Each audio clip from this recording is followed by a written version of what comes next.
سلام تنابب بزلكم يفتحون كبرات تغطاتلتي تقرأ ستريم ميديا زيناتات ساعات انهم قندي ارئستات بمقدام نابت زرزر كنسقر بيروت عنا تقرأي هزوزنا قداسن وانا وحبريتا ليهم DDR كاب دحر صباح او كم زبل تحبيروم اي تشاقلو زبل مبرهون تواهيبولهم توسخ لنا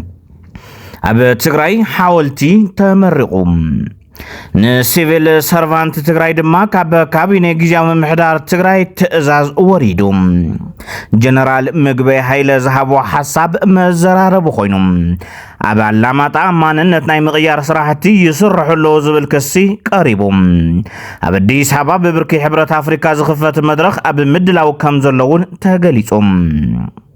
ናይዚዮምን ካልኦትን ዜናታት አካቲትናልና نغتكتاتلونا بخبرن تعتنان دقيمنا نحتت نسرح لنا سأتوانا نقر مسواتي كفيلنا هنا زغفلنا يا مسوات كي يتصل كنقبر كنكلا لنا مسوات زي كي يتصل زقورة علامو قلسي تغفل مسواتي هلاو هزب تقراي مقصالي كم بيهر بعلنا نبعلنا خنم حداري كم بيهر سلامن لمعاتن كوصلي كم بيهر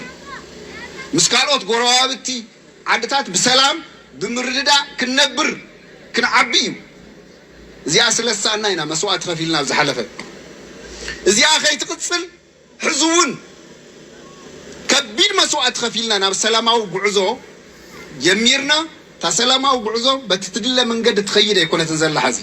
ساعه حنتي لما عنتي علات مسوات خنا ذكر كلنا كنا العلا زقبنا زياده داقم كالي مسوات نخمص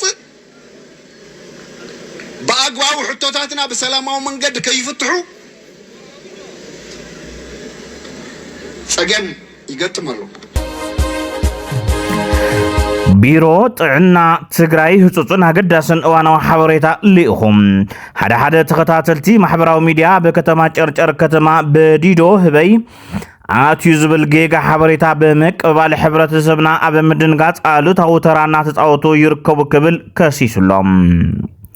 ወሲኹ ድማ ካብ ውልቀ ሰባት ሓላፍነት ብዝጎደሎ መንገዲ ዝውዝዑ ሓበሬታታት ካብ ውልቀ ድልየቶምን ረብሖኦምን ሳዕቤኑን ካብ ዘይምግንዛብ ሸለልትነትን ወይ ድማ ኮኔልካ ህዝቢ ንምርዓድ ክኸውን ይኽእል ብምባል ካብ ሓላፍነት ዝጎደሎ ጌጋ ሓበሬታ ምውዛዕን ዝተወዝዐ ዘይጥሉል ሓበሬታ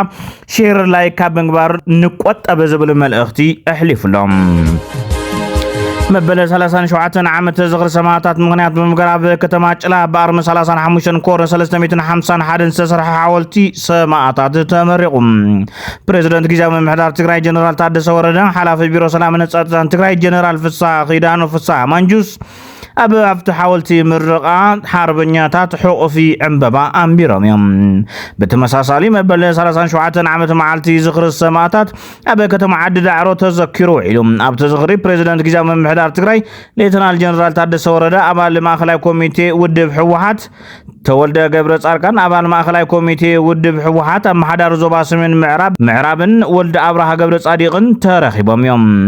ኣብዚ ዝኽሪ ተረኸቡ አጋይሽ ስድራ ስዋት ክዕደል ኣብ ሰዳሎ መሬት እምነሰረት ዘንበሩ ኮይኖም ኣብ መቃብር ሓርበኛታት حقوف عمبابا بمنبار ኣብ ጆኖሳይድ ወራር ኣብ ከተማ ዓዲ ዳዕሮን ዝተፈጸመ ዘስካሕክሕ ደብዳብ ነፈርቱን ብምርኣይ ንግዳያት ዘኪሮም ካቢኔ ጊዜያዊ ምሕዳር ትግራይ ንዓርብ ዕለት 13 ወርሒ 12/17 ኩሉ ቢሮታት መንግስቲ ተዓጽዩ ኩሉ ትኹረትን አጀንዳን ትግራይ ኣብ ሰልፊ ኣክል ንኸውን ካብ ጽላል ሲቪል ማሕበረሰብ ምዕራብ ትግራይ ንዝቀረበሉ ሕቶ ተቀቢሉ መምርሒ ኣሕሊፍሎም በዘጋጣሚ ናይ ጽባሕ ሰልፊ ብሄራዊ ጻውዒት ሰላም ንሙሉእ ፍጻመ ውዕሊ ፕሪቶሪያ ዝብል ቴማ ምዃኑ ክንሕብር ንፈቱ ክብል ጽላል ሲቪል ማሕበረሰብ ምዕራብ ትግራይ ገሊጹሎም በተወሳኺ ድማ ሲኖዶስ ኦርቶዶክስ ተዋህዶ ቤተክርስትያን ትግራይ ህዝቢ ትግራይ መራሕቲ ሃይማኖትን ፈተውት ህዝቢ ትግራይ ናብቲ ዝካየድ ሰላማዊ ሰልፊ ክትሳተፉ ጸውዕሎም ሕቶ ተመዛበልቲ ወገናት ጊዜ ዘይህብ ጉዳዩ ዝበለት ቅዱስ ሲኖዶስ መላ ህዝቢ ትግራይ መራሕቲ ሃይማኖትን ፈተውት ህዝቢ ትግራይ ናብቲ ዝካየድ ሰላማዊ ሰልፊ ክትሳተፉ ድማ ጸውዕሎም ኣብ ኣላማጣ ማንነት ናይ ምቕያር ስራሕ ይስራሓሎ ተባሂሉ ከም ዝፍለጥ ኣብ ዞባ ደቡብ ትግራይ ብተስፋሕፋሕቲ ሓይሊ ኣምሓራ ተታሒዘን ዝነበራ ወረዳታት ማለት እውን ዛታ፣ ኦፍላ፣ ኮረም፣ ከተማ ኣላማጣ፣ ራያ ኣላማጣ ቅድም ክብል ጆኖሳይደራት ዝኾኑ ናይ ዜን ከባብታት ዲሞግራፊ ናይ ምቕያር ሪፈረንደም ንኽካየድ ብዝሓዝዎ ትልሚ መሰረት ኣብ ከተማ ኣላማጣ ቴሌኮሙኒኬሽን ዝካየድ ዘሎ ናይ መታወቂያ ዋህባ ማለት እውን ክልል ዞባ ክምላእ ዝግብኦና ኣሎ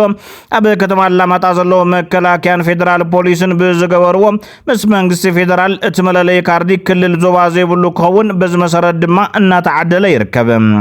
ነባራይ ዞባ ደቡብ ትግራይ ጸላኢ ሒዝወን ዝነበራ ከባብታት ኣብ ቴሌ እናኸድኩም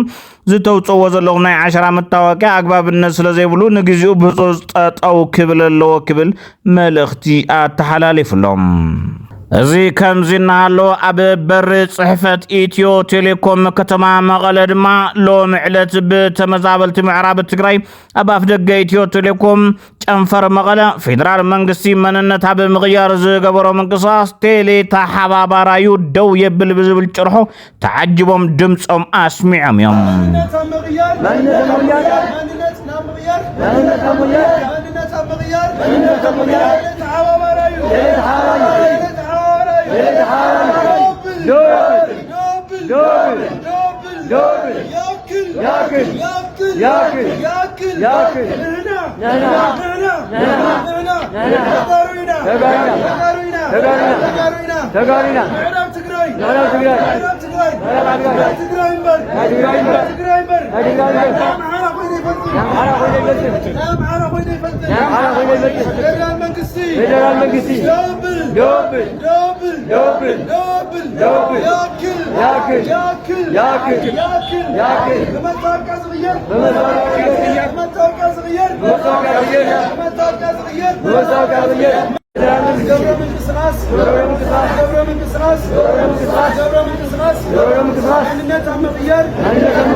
ዲዲአር ጠጠው ክብል እዩ ተባሂሉ ተኾነ ንግዚኡ ብምዃኑ ተረጋጊዕካ ምጽባይ ከም ዘድሊ ድማ ተሓቢሩ ጽባሕ ናይ መወዳእታ ሰልጠንቲ ናብ ማእኸል መሰልጠኒ ከኣትውዮም ብድሕሪኡ ግን ንግዚኡ ዲዲአር ጠጠው ክብል እዩ ተባሂሉሎም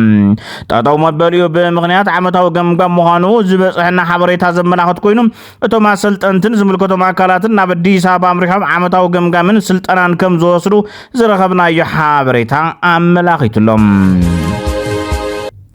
ኢትዮጵያ ናብ በጀት ዓመት 11 ኣዋርሕ ካብ ወፃኢ ንግዲ ልዕሊ 7.2 ቢልዮን ዶላር ኣታዊ ረኺበ ኢላ ሚኒስትሪ ንግድን ዞባዊ ምትእስሳርን ካሳሆን ጎፌ ኣፈጻጽማ ትልሚ 11 ኣዋርሕ ሪፖርት እቲ ትካል ሎሚ ኣብ ቤት ምኽሪ ኣቕሪቦም ኣብ በጀት ዓመት መወዳእታ ሓፈሻዊ እቶት ልዕሊ 8 ቢልዮን ዶላር ክኸውን ከም ዝኽእል ድማ ሓቢሮም መበል 10 ኣባል ሃገራት ሕብረት ኣፍሪካ ጉባኤ ምምሕዳር ግልጋሎት መንግስቲ ካብ ቀዳም ጀሚሩ ኣብ ኣዲስ ኣበባ ክካየድ እዩ ክብላ ማዕኸናት ዜና ፌደራል ጸብጺበን ኮሚሽን ሲቪል ሰርቪስ ዶክተር ሞክሪያ ሃይለ ነቲ ጉባኤ መልኪቶም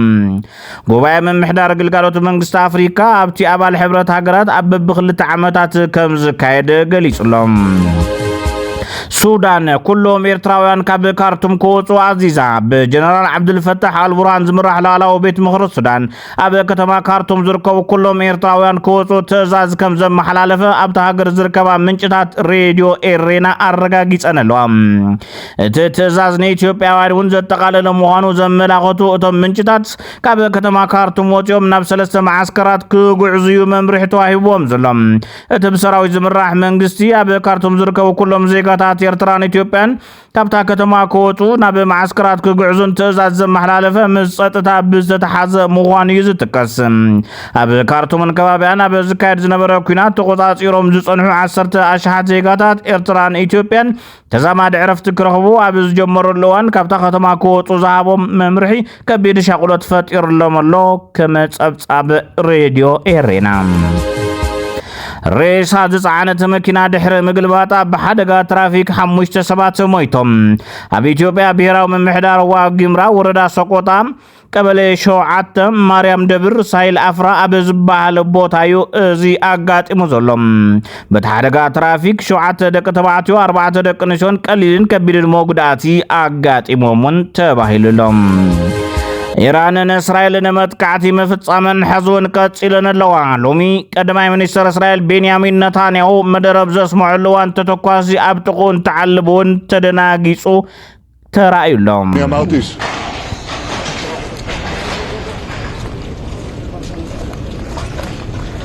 እና ገደደ ዝመጽእ ቅልውላው ማእከላይ ምብራቅ ኢራን ኣብ ደቡባዊ እስራኤል ትርከብ ከተማ ቢርሻባ በሚሳኤል ጥቃት ተፈጺሙ ኣሎ በቲ መጥቃዕቲ ኣብታ ከተማ ዝርከብ ሆስፒታል ሶሮካ ዕላማ ምግባሩ ብወገን እስራኤል ዝተገለጸ እንትኸውን ኣብ ልዕሊ 30 ሰባት ጉዳት ከም ዝበጽሐ ግልጋሎት ህጹጽ ግዜ እስራኤል ገሊጹ ብወገን ኢራን ሎሚ ዝተፈጸመ መጥቃዕቲ ኣብ ወታደራዊ ትካላት ዕላማ ዝገበረ ምዃኑ ብምግላጽ ኣብ ጥቓ ሆስፒታል ዝርከብ ወታደራዊ ትካል ምዃኑ ኣብ ሆስፒታል መጥቃዕቲ ዘይምፍጻሙ መራኸብቲ ሓፋሽ ኢራን ጸብጺበን ከም ግልጋሎት ዜና ኢራን እቲ መጥቃዕቲ ዕላማ ዝገበሮ ኣብ ውሽጢ ጋቪያም ቴክኖሎጂ ፓርክ ዝርከብ ዋና ቤት ጽሕፈት ሓይሊ ምክልኻል እዝን ድሕንነትን እስራኤል እዩ ብምዃኑ ኣብ ቀረቦ ዝርከብ እቲ ሆስፒታል መጠነኛ ጉድኣት ከም ዘጋጠሞ ኣብ ወታደራዊ ትካል ዝተፈጸመ ልዑል ምፍንጃር ኣብ ዘብጽሖ ምንቅጥቃጥ ከም ዝኾነ እዩ ጸብጺበን ዘለዋ ቀዳማይ ሚኒስትር እስራኤል ቤንያሚን ነታንያሁ ኣብ ኤክስ ገጾም ኣብ ዘመሓላለፎ መልእኽቲ ኢራን ናብ እስራኤል ዝፈጸመቶ መጥቃዕቲ ዋጋ ከም እትኸፍል ገሊጾም በተመሳሳሊ እስራኤል ሎሚ ንጉ ኣብ ዘካየደቶ ወፍሪ ኣራክን ናንታዝን ኣብ ዝተባሃሉ ኒኩለር መፈልፈል ቦታታት ኢራን መጥቃዕታ ብዓወት መፈጻማ ኣፍሊጣላ ኣሜሪካ ድማ ንመጥቃዕቲ ድልውቲ ኮይናላ ተባሂሉሎም እስራኤል ኣብ ልዕሊ ኢራን ብትወስዶ ዘላ ደብዳብ ዛጊድ ልዕሊ 240 ዜጋታት እንትሞቱ ልዕሊ 1400 ድማ ቆሲሎም ኢራን ብዝወሰደቶ ዓጸፋዊ ምላሽ ድማ 24 እስራኤላውያን እንትሞቱ 300 ዝኾኑ ቀሲሎም እዮም ብዙሓት ዘገረመ እዚ ናይ ሞትን ቁስልን ቁጥሪ ግን ብኻሊእ አንጻር መንግስታት እንትዋጉ ንዜጋታቶም ዘለዎ ናይ ድሕንነት ተጣባቅነት ዘርእዩ ክብሉ ገሊጾም ኣለዉ ክቡራት ተኸታተልቲ ትግራይ ስትሪም ሚድያ ንመከታተልኩም አመስግና ሓገዝኩም ላይክ ሼር ሰብስክራይብ ብምግባር ደግፉና ሰላም ንኹሉ ወዲ ሰብ ሰላም ንህዝቢ ትግራይ ሰላም